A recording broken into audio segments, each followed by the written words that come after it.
तर मंत्री पंकजा मुंडे या जालन्यामध्ये पोहोचल्यात। पूरग्रस्तांची आसव पुसण्यासाठी महायुतीचे मंत्री हे घटनास्थळी पोहोचलेत। तर आज महायुतीचे सर्वच नेते मंडळी हे आपल्या विभागातील पूरस्थितीची पाहणी करतायत। मंत्री पंकजा मुंडे या जालन्यामध्ये पोहोचलाय।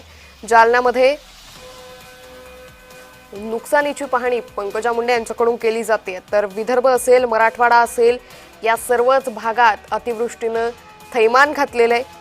तर पश्चिम विदर्भातील 5ही जिल्ह्यांमध्ये अतिवृष्टीने थैमान घातले। यात बुलढाणा, यवतमाळ त्याचबरोबर मराठवाड्यात देखील मोठं नुकसान झालेलं आहे।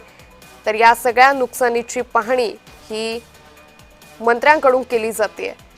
तर मराठवाड्यात शाळांचं मोठी पडझड झाली आहे। तर विद्यार्थ्यांना शाळेत जाण्यासाठी आता मोठी कसरत करावी लागते। अनेक भागात पाणी साचल्याचं चित्र या सगळ्या परिस्थिती ही दिसून येते आणि यामुळे शेतकऱ्यांच्या हातातोंडाशी आलेला घास, कापूस असेल, सोयाबीन असेल, याची पिकं उतरत असतानाच या पावसानं या शेतकऱ्यांचं अतोनात नुकसान केलंय।